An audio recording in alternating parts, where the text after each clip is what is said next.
Hey everybody, Chef AJ here, and today I'm going to show you how to make one of my favorite recipes from my new ebook, A Date with Dessert, the Outrageous Brownie. And the secret ingredient we're using are black beans.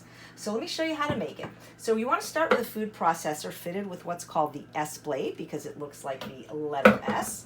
And we will start with the beans. We have 1.5 cups of cooked beans. I just took these out of my freezer because I'm always batch cooking beans, so I'm using that.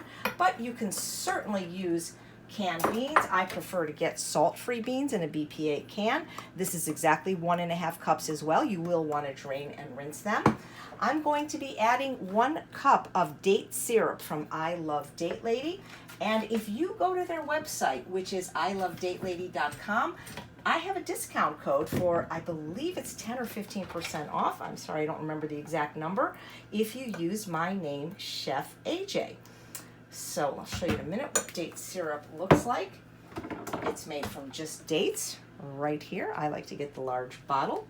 And then 1/2 cup of your favorite unsweetened plant milk. It can be vanilla or not vanilla.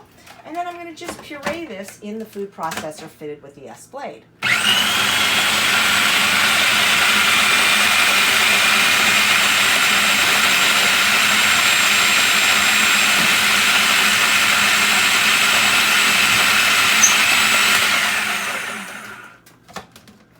Very easy. Next, I'm going to add 3/4 cup of gluten-free oats, and I'm not going to grind them because, believe it or not, rolled oats are pretty much processed already. They're the 3rd incarnation of oats after the whole oat groat, followed by the steel cut oat, and they're already flattened and steamed, so they're going to mush up pretty much like flour anyway. I've got 1/2 cup of a good quality alkaline-free cocoa powder, or you could use a cacao powder, or if you don't do chocolate, you could use a carob powder. And I've got 1 teaspoon of aluminum and sodium-free baking soda, 1/2 teaspoon of sodium-free, 1 teaspoon of aluminum and sodium-free baking powder, 1/2 teaspoon of sodium-free baking soda, which you can get online or some health food stores, 2 tablespoons of ground flax seeds, and a teaspoon of vanilla powder. Now, everybody always asks me which vanilla powder I use. I just get whatever brand I can find online that's made from just vanilla beans. This is the one I have now, and you can usually get these on Amazon, and I'm going to blend again, or puree again.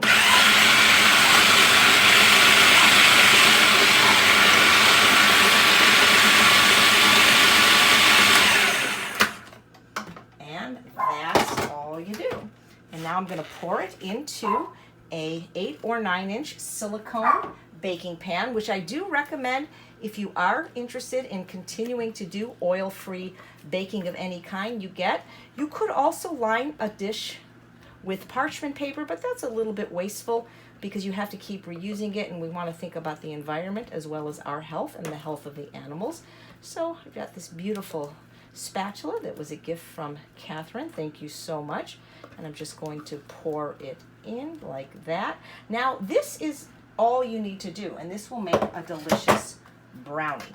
However, if you really want to make it a little more decadent, what you can do, one trick I do is I just kind of plop it on the counter and it spreads out, is you can add some non-dairy chocolate chips. This is 1 cup. This will make it much more decadent.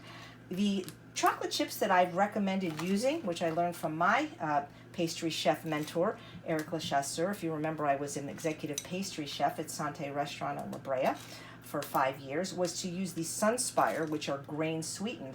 Unfortunately, the company isn't making them right now. So what you can do, you can still find lots of dairy-free chocolate chips, but they will have sugar, or you can get the 100% cacao, which has no sugar.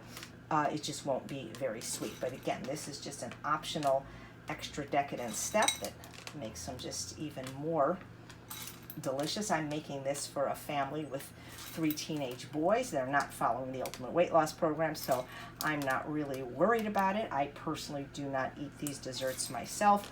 I learned a long time ago when I received treatment from food addiction not to get high on your own supply. However, since I can't eat chocolate anyway, and I haven't for almost 10 years now because of migraines, there is no temptation or risk whatsoever that I'm going to eat these.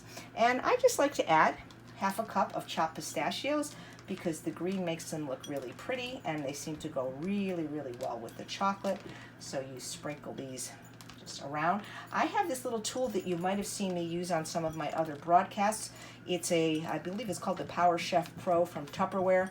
It's so great when you have small jobs like this. You don't want to always have to get out your food processor just to cut a half a cup of nuts like that. But you can see it already looks really, really pretty. These silicone pans you can get online on Amazon. I've seen them at Michael's and Bed Bath & Beyond, even Walmart. They come in so many different shapes and sizes. Here's a round one. So that's that. We're going to stick it in the oven for 350 degrees for 30 to 35 minutes, and I'll come back and show you when it's done. 35 minutes, and so then I take it out of the oven carefully, and you always want to make sure that you cool your baked goods very well on a cooling rack. And once these are cool, I'll cut them up and show you what they look like when they're done.